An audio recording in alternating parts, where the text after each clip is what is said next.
Welcome to Eye on Crypto, where we delve into the crypto flow and share the insights you need to know. The SEC have caused mayhem, confusion and ambiguity in the crypto market in recent days. Everything you are seeing is no coincidence, no accident, and is designed to try to shake us out of crypto. While Coinbase, Binance, Crypto.com and all these companies are operating with no issues around the rest of the world, the United States and the SEC continue to bombard them with lawsuits and false accusations to fulfill their own agenda. As well as Binance US funds being frozen, Crypto.com being forced to close its exchange dealings within the US, Robinhood and other exchanges delisting Cardano, Solana, Polygon and other tokens with pressure to do so from the SEC.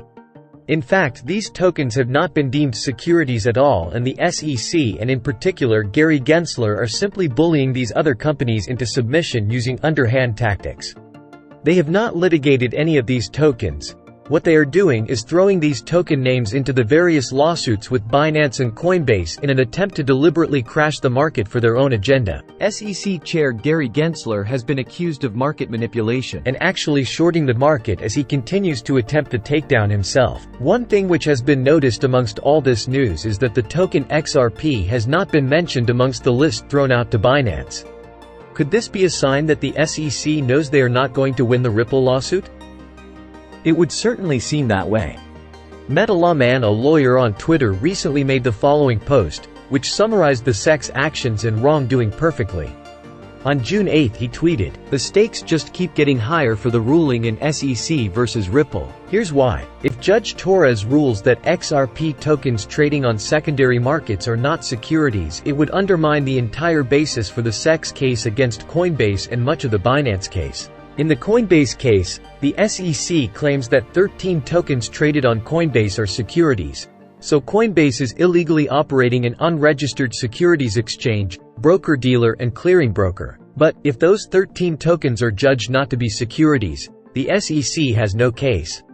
Before anyone gets too excited, a ruling by Judge Torres would not be binding precedent in other cases, meaning other judges will not be bound to rule the same way.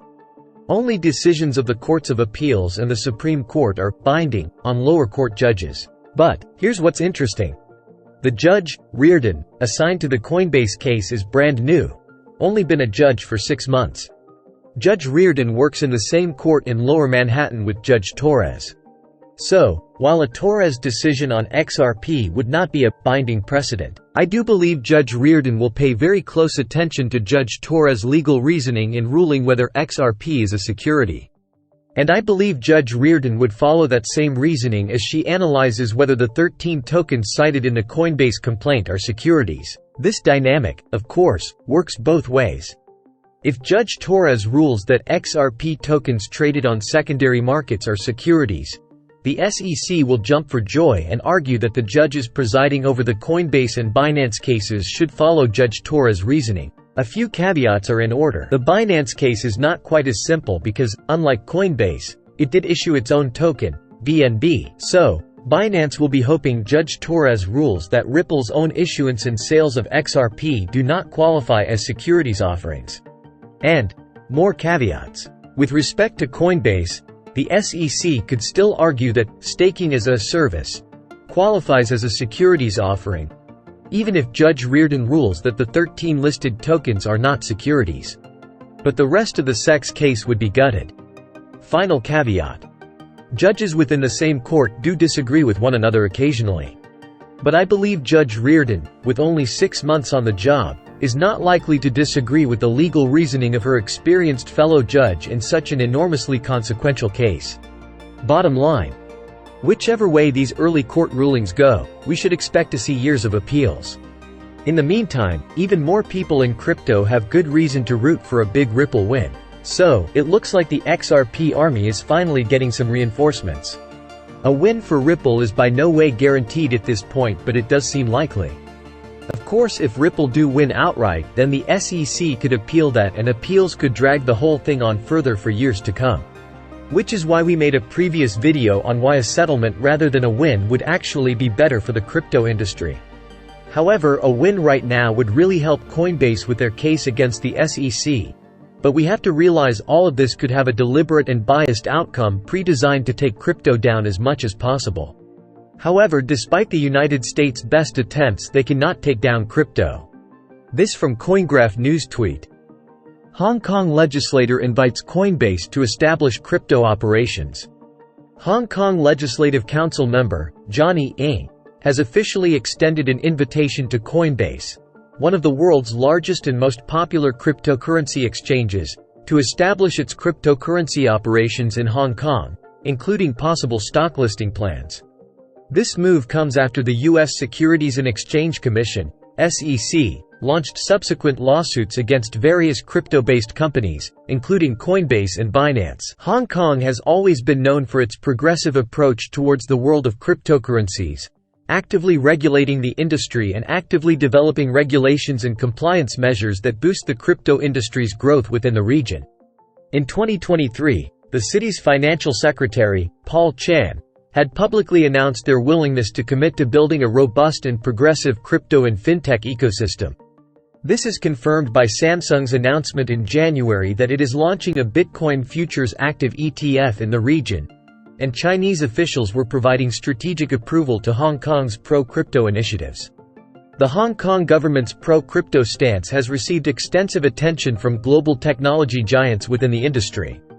Because of its growing reputation in the region, the Chinese government is considering using it as a testbed for crypto innovation, as long as it doesn't impact financial stability within the country.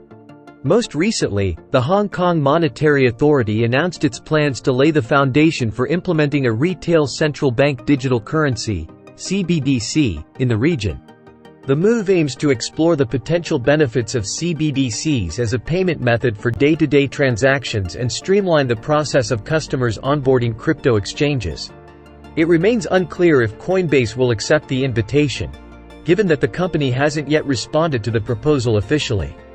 However, the invitation extended by Legislative Council member Johnny Ng is a clear indicator of Hong Kong's commitment to becoming a digital hub for the crypto industry. The UK, the EU, Japan, Hong Kong and China amongst other countries are welcoming crypto companies with open arms, and they know it is the future. What the United States is doing right now could be its ultimate downfall. And the sad part for them is they have gone so far down the road that they are afraid to turn back because they see crypto as such a threat to the system, which it is. Some news is expected on the XRP lawsuit on the 15th of June. We also have some federal open market data coming out on the 14th, so we will need to see the direction of Bitcoin after the announcement.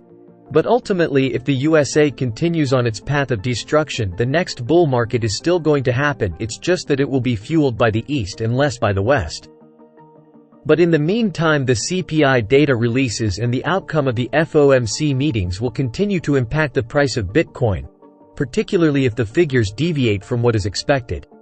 The government is effectively trying to phase out cryptocurrency exchanges so that they, and the big centralized institutions, can control money flow into crypto, while at the same time as forcing Binance and other exchanges to remove certain trading pairs. Those are the exact crypto assets that these governments and big corporations are going to buy up when the prices are down. Don't be fooled, fellow crypto enthusiasts. Don't sell your bags at a loss, because you will be selling to these corrupt, manipulative entities. Keep your diamond hands and don't be forced out of the markets. The bull market is still going to happen, and nobody will even care that some of these coins and tokens were labeled securities. They will still fly high in the next bull run. Of course, none of this is financial advice. What the governments and banks want is for you to be forced to use CBDCs, their own digital currencies, to buy crypto. They don't want you using Binance and BNB or using Coinbase because they want to steal all of the benefit. The US are trying to force you into using their banks for crypto onboarding. The SEC, the government, the banks, everyone are all market participants. This whole charade that is playing out right now is completely choreographed and will pass. In the meantime, they want to shake out all of the weak hands and scoop up all of your coins and tokens. That's all for this video. Don't forget to hit that like button, subscribe to keep your eye on crypto. And we will see you on the next one.